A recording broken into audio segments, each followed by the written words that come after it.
उत्तराखंड की है स्थिति कि मरने से पहले, जालौर जिला की बता रहा हूँ, मरने से पहले कोई ना कोई गौदान दी जाती है। आपके यहाँ है, ये यहाँ भी है। किसको दी जाती है? पंडित जी को। चालाक है आप लोग, नहीं तैयारी कर पा रहे, गलती आपकी है। ठीक, अब पंडित जी को गौदान दे दी, फिर उसके बाद भी खत्म नहीं हुआ, फिर वो मर गए। ये मैं समाज की व्यवस्था बताता हूँ। फिर वो मर गए, मरने के बाद भी स्वर्ग नरक का जब ठेका किसी ने लिया, किसने लिया? तो बताओ भैया,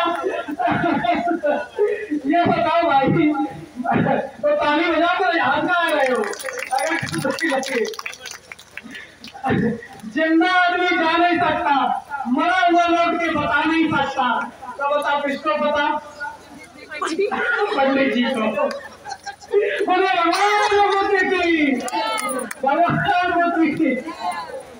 चलिए, क्या बंद करें हम? भैया कह रहे हैं बंद करो।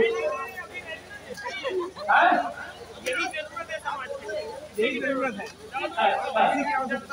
भैया। और कोई है?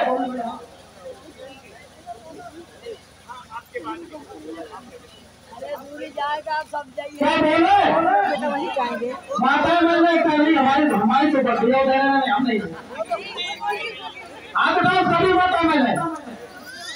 तो एक तो ये हो गया, आप बोले हैं। तो एक तो ये इनकी बिजनेस और धंधा करने का तरीका। देखिए आपको अच्छी बात बताएं, भगवान देवी देवता स्वर्ग नरक, इसको जिसने समझ लिया वो महान बन गया। अच्छा एक चीज बताओ, आप लोग गंगा नहाने जाते हैं, कितने लोग नहाने जाते हैं?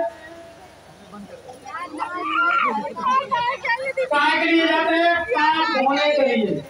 तो इसका मतलब कहीं ना कहीं आप लोग ज्यादा पाप करते हैं, इसीलिए तो धो सकते हैं।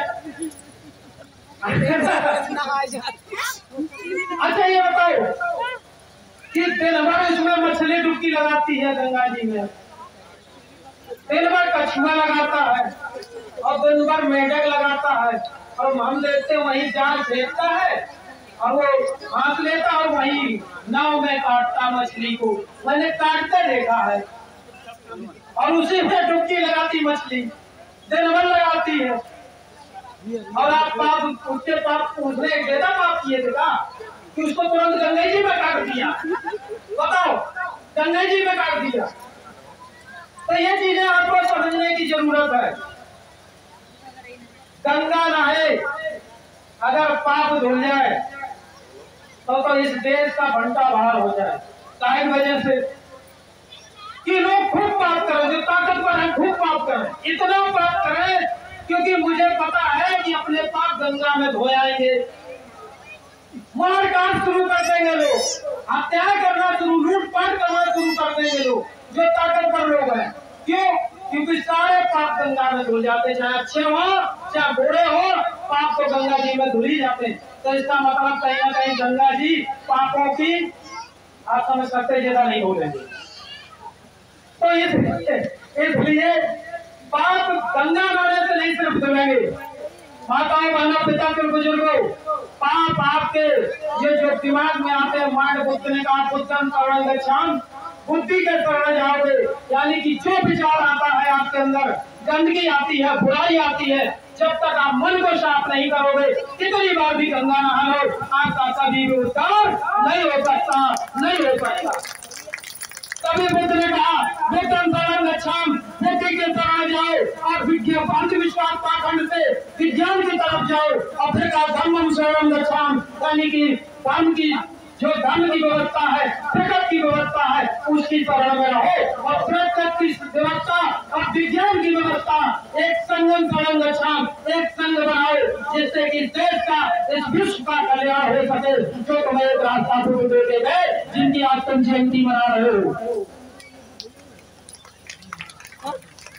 माता बहनों को समझ में आ रही, ताली बजा रहे, इनको तो समझने की जरूरत है।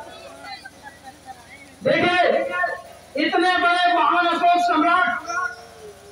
विजेता, उन्होंने बुद्ध धर्म को अपनाया। क्यों अपनाया? विश्व विजेता मानसों सम्राट कहे गए, फिर उन्होंने बुद्ध धर्म को क्यों अपनाया? छोटी मोटी हस्ती नहीं थे और बहुत हस्तियां आई। बाबा साहब अम्बेडकर 32 डिग्री पाने वाले कोलंबिया विश्वविद्यालय के प्रथम छात्र। भारत में कोई इतना पढ़ा लिखा नहीं था, मालूम है आपको? पूरे विश्व में प्रथम स्थान आया था कोलंबिया विश्वविद्यालय से जब पढ़े थे। और ऐसे महापुरुषों ने बुद्ध धर्म को क्यों अपनाया? क्योंकि बुद्ध धर्म आपको विज्ञान से अंधविश्वास पाखंड से विज्ञान और विकास की तरफ ले जाता है, इसलिए बुद्ध धर्म ने महापुरुषों ने अपनाया। फिर आज आपको हम लोग अंधविश्वास पाखंड में फंस करके ही, और बुद्ध ने सबसे ज्यादा कर, सबसे दुनिया में सबसे पहले किसी ने अटैक किया अंधविश्वास पाखंड का, माना एक समानता की बात कही, ताना की बात कही, दया की बात कही, तो वो सबसे पहले दुनिया में भगवान बुद्ध ने बताई कि ये मनुष्य तुम भी मनुष्य हो, नहीं तो हमको जानवर से भी अच्छा थे। सबसे पहले बुद्ध ने एहसास करवाया कि हम भी एक इंसान है, मनुष्य है। इसलिए ये पाखंडवाद की व्यवस्थाएं छोड़ करके खासकर माताओं बहनों छोड़ दीजिए। अगर आज माता सावित्रीबाई फुले ना होती, माताओं बहनों, आपको पढ़ने का भी अधिकार नहीं था। 1848 से पहले महिला को इस भारत में पढ़ नहीं सकती थी। 1848 से पहले इस भारत में कोई महिला किसी जात की हो पढ़ नहीं सकती थी। ये कथाकथित हिंदू धर्म की व्यवस्था थी, क्योंकि धर्म की व्यवस्था हो जाएगी, धर्म की अधर्म हो जाएगा, इसलिए महिला पढ़ने का अधिकार नहीं था। अंग्रेज आए, उन्होंने ITC बनाई और ज्योतिबा फूले, उनकी पत्नी माता सावित्रीबाई फूले, पहला उन्होंने पढ़ाया। जब पढ़ा रहे थे तो उनके घर में कहा गया था कि अगर महिला को पढ़ाओगे धर्म हो जाएगा, तो उनके पिता ने घर से भी निकाल दिया था।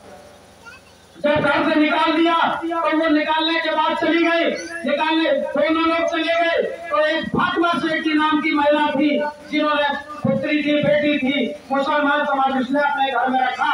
तो 1 जनवरी 1848 को महिलाओं के लिए पहला स्कूल पुणे में खोला गया। और जब वो पढ़ाने जाती थी स्कूल में, तो जब पढ़ाने जाती थी तो कीचड़ पत्थर अमलवादी विचारधारा के लोग उनको मारते थे, और कीचड़ पत्थर जब मारते थे उनको, तब वो वही पत्थर उठा करके ले आती थी और कहते थी कि जिस दिन मैं अपने मकसद में कामयाब हो गई, इन महिलाओं को शिक्षा दिला दी, शिक्षित कर लिया, उसी दिन इन पत्थरों से हम उन मनवादियों को पत्थरों से जवाब देंगे। इसलिए वो पत्थर उठाकर लाई थी। लेकिन आप माताओं बहनों, उन पत्थरों के साथ क्या कर रही हो पता है आप लोगों?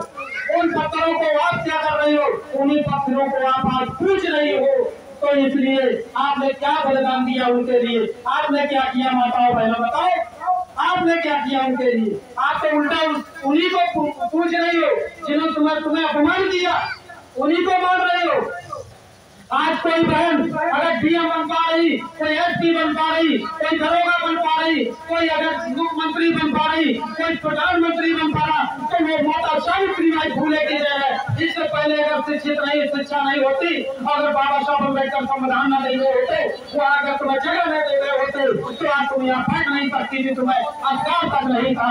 इसलिए उनको महापुरुषों को याद करिए, इनकी जयंती मनाइए, और इन महापुरुषों के घर में कम से कम एक कैलेंडर को बनाइए।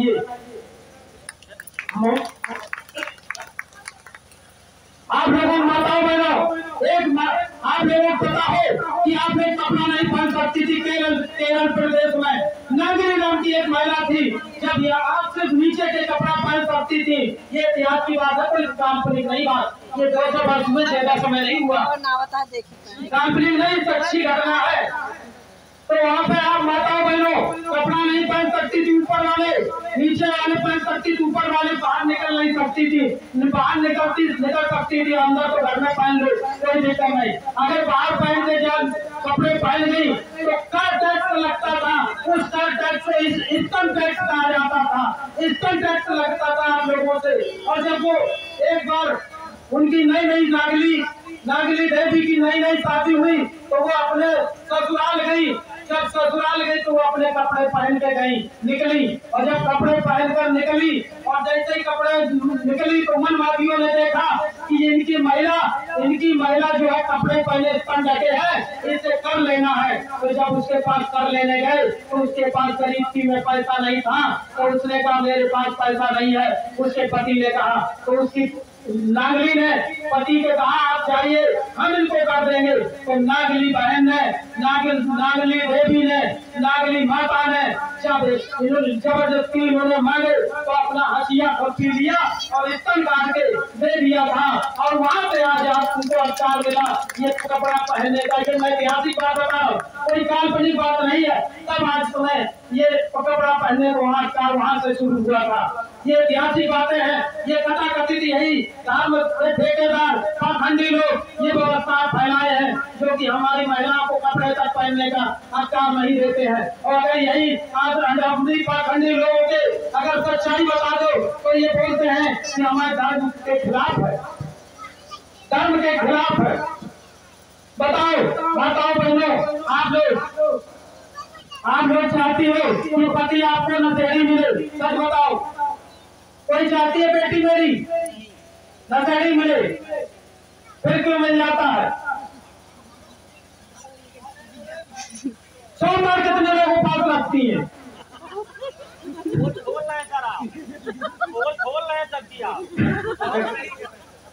बोलिए भगवान बुद्ध की। देखिए जब सोमवार उपासी रहेंगी तो भाई ना कहीं संस्कार पड़ेंगे, और जब संस्कार पड़ेंगे तो भाई अगर नशेड़ी पति मिल जाए तो उसकी भी पूजा तो करनी चाहिए, नहीं करनी चाहिए? बिल्कुल करनी चाहिए। उसके लिए भी सोमवार उपासी रहो। जब आ रहे शक्ति तो आ रहे हम क्या तो माता याद रही है। बोले भगवान बुद्ध की। तो कहीं ना कहीं बहुत समय हमने ले लिया। अभी हमें यहाँ से निकलना है, कानपुर जाना है, उसके बाद औरैया जाना है। और मैं अपनी बात को यहीं से विराम देते हैं। देखिए हमारा YouTube चैनल है, ये सारी चीजें उसमें निकाल लो मोबाइल, माता बहनों निकालो जल्दी मोबाइल निकालो, हम बता देते हैं। उसमें सब चीजें मिल जाएंगी आपको सीखने के लिए, तर्क करने की। किसी के सामने अगर तर्क करना पड़ा आप लोगों को तो कैसे करोगे? और जब तर्क करोगी ना तभी तो आपके किसी से जीत पाओगी। और अगर यहाँ से निकली और जहाँ निकली और 4 लोग इकट्ठा हो गए तो लोग कमजोर कर देंगे, और जब कमजोर हो जाओगी तो बोल ही नहीं पाओगी। इसलिए हमारा YouTube चैनल है कमलेश कुशवाहा 563। सब लोग निकालिए, सारी चीजें मिलेंगी इसमें। सब लोग ये बैठे बैठे देख लिया करेंगे घर में, क्योंकि हमेशा तो हम आएंगे नहीं। कमलेश कुशवाहा 563, कमलेश कुशवाहा 563। आज भगवान बुद्ध के 563 ईसा पूर्व पैदा हुए थे, इसलिए मैंने कमलेश कुशवाहा 563 बुद्ध की प्रतिमाएं भी लगवा रहा हूँ और लगातार बुद्ध धर्म के प्रचार प्रसार में भी लगा। अच्छा भाई देखो बुद्ध की प्रतिमा कितने लोग लगवाएंगे? तैयारी कर लेना, एक कमेटी बना लेना, फिर आपके क्षेत्र में आएंगे। कमलेश कुशवाहा 563 हो गया, सब्सक्राइब कर लिया सबने? चलिए सब लोगों के लिए बोलिए भगवान बुद्ध की, भगवान बुद्ध की। सभी को नमस्कार। जय भारत, जय श्री सम्राट, जय भीम, जय संविधान।